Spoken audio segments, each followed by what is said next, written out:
그래서 얘들은 한 줌은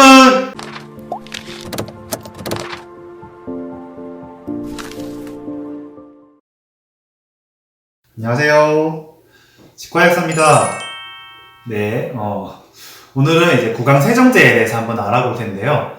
구강세정제라고 하면 여러분이 딱 두 가지가 먼저 떠오르실 텐데, 이제 가그린이랑 리스테린이죠. 네, 근데 이런 약들은 이제 의약 외품이라고 합니다. 꼭 굳이 약국에서 구매 안 하셔도 이제 다른 곳에서 구매하실 수 있는 제품이고요. 오늘은 그 의약 외품이 아닌 일반 의약품, 이제 약국에서만 구매하실 수 있는 그런 가글이나 세정제에 대해서 한번 알아볼 생각이고요. 보통 대표적인 거로 헥사메딘이 있습니다. 이제 여러분들이 치과에서 발치하신 다음에 처방이 나오는 경우도 있고, 따로 뭐 잇몸염증 같은 것 때문에 구매하시는 경우도 있을 텐데, 그럴 때 쓰는 이제 헥사메딘을 포함한 일반 의약품, 약국에서 구매할 수 있는 구강 세정제에 대해서 한번 알아보겠습니다. 네, 그래서 처음 먼저 알아볼 약은 대표적인 이제 가글액이죠. 헥사메딘이라는 애입니다. 이거는 많이 보셨을 거예요. 치과를 한 번이라도 가보신 분들은 많이 보셨을 텐데, 이제 보통은 이제 발치한 다음이나 잇몸 치료 같은 거 한 이후에 이제 그런 잇몸염증 완화나 이제 발치한 다음에 감염을 막기 위해서 많이 사용되는 약이고요. 그리고 이제 치과에서 사랑니 같은 거 발치하실 때 먼저 가글하라고 하는 앱들이 있을 거예요. 그렇게 발치하기 전에 먼저 구강 소독용으로 쓰는 구강 가글액이기도 합니다.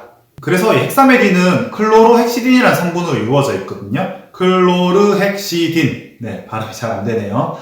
그런데 이 성분이 이제 되게 다양한 농도로 소독용으로 쓰이는데 저희가 쓰는 구강용 가글은 0.1%라고 아시고 계시면 될 것 같습니다. 그래서 클로로헥시딘이 0.1%가 이제 어떤 기능을 하느냐인데 이제 세균이나 박테리아의 세포벽에 붙어요. 그래서 이제 살균 작용을 하는 역할을 하거든요.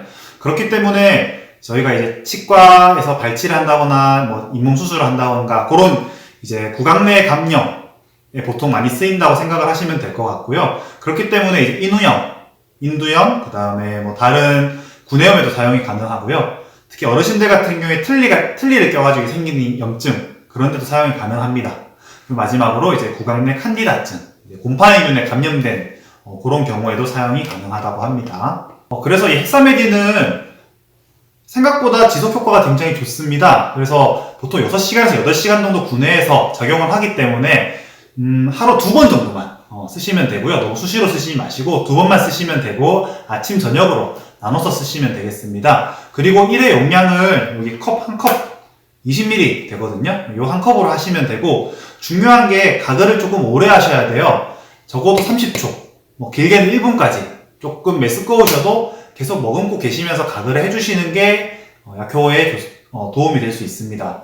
그리고 여기서 가장 중요한 점, 맛이 굉장히 없어요. 이제 다른 분들 보면 이제 가글을 직접 해보시고 그런데 저는 그렇게 안 할 거예요. 헹구시면 옐로우 카드입니다. 옐로우 카드. 네. 색종이를 준비했는데 어디 뒀는지 못 찾겠어가지고 보충제 뚜껑으로 대신했습니다. 네. 옐로우 카드예요. 네, 왜 옐로우 카드냐 하면 이제 여기 아까 계속 말씀드렸지만 클로로헥시딘 0.1%의 농도입니다. 근데 이제 여러분이 이걸 쓰시고 그냥 물로 바로 헹구시면 자체가 입안에서 희석이 돼버리겠죠. 근데 이 0.1%의 농도가 구강 내에서 살균 효과를 띠는 가장 최적의 농도 0.1%, 0.2%라고 하는데 그걸 여러분이 희석을 시켜버리시면 약효가 상당히 많이 떨어집니다. 그렇기 때문에 이제 희석을 하시지 않는 게 좋고요. 물로 헹구시는 것도 적어도 30분에서 1시간 정도 있다가 헹구시면 될 것 같습니다. 그리고 이제 주의사항이 한 가지 더 있는데요. 헥사메딘은 헥사메딘 같은 경우에는 적어도 2주까지만 쓰셔야 되고요. 이제 그 이상 기간은 안 쓰시는 게 좋습니다. 왜 그러냐면 첫 번째 이유로는 이제 치아들이 착색되는 경우가 생겨요. 치아나 이제 구강 내 조직들이 착색되는 경우가 생기고, 두 번째 이유 같은 경우가 더 중요합니다. 중요한데, 두 번째는 이제 여기 아까도 말씀드렸다시피 살균제잖아요. 근데 이제 저희 구강에는 뭐 나쁜 세균, 유해균들도 많이 살지만 유익균들도 많이 살고요. 그 균들이 균형을 이루고 있는데, 요 살균제가 뭐 유익균이든 유해균이든 다 죽여버려가지고 이제 그 균형이 무너집니다. 무너지기 때문에 세균들의 균형이 무너지면서 오히려 다른 균들이 번식을 하는 경우도 생기고요. 감염증도 생길 수 있기 때문에 2주 이상의 기간은 안 쓰시는 게 좋습니다. 다음은 이제 케어 가글인데요. 케어 가글은 이제 한미약품의 케어 가글.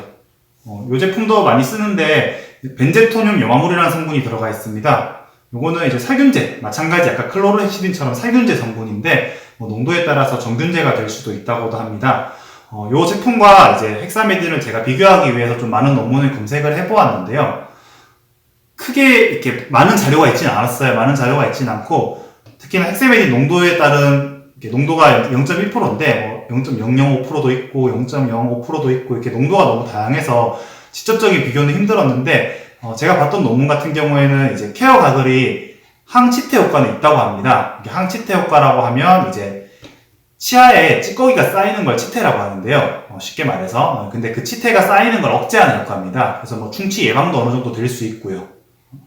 그런데 이제 치음염, 잇몸염증에는 효과가 별로 없다고 해요. 다른 제품들에 비해서. 그렇기 때문에 잇몸염증이 있으신 경우는 오히려 헥사메딘을 쓰시는 게 더 좋을 것 같고요. 그게 아니라 이제 뭐 가글용으로 쓰시는 거면 뭘 쓰셔도 크게 상관없습니다. 하지만 이 케어 가글도 2주 이상 쓰시면 안 되고요. 다른 주의사항도 이제 헥사메딘과 동일합니다. 그래서 이 케어 가글도 장점이 있습니다. 장점이 있는데 이 헥사메딘 같은 경우에는 주의사항에 18세 미만의 경우에는 의사와 상담을 거쳐서 사용해라 라고 되어 있는데요. 케어 가글은 사용 연령이 이제 5세 이상입니다.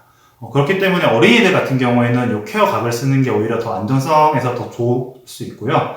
그리고 어린이 케어 가글이 따로 나왔다고 아까 잠깐 말씀을 드렸는데 어린이 케어 가글 같은 경우에는 이제 30개월 이상 사용 가능하다고 하니까 아기들 같은 경우에 이빨을 잘 닦기 싫어한다던가 아니면 가끔 이게 세균이나 그런 게 걱정되실 때는 이런 어린이 케어 가글이나 케어 가글을 쓰셔도 괜찮을 것 같습니다.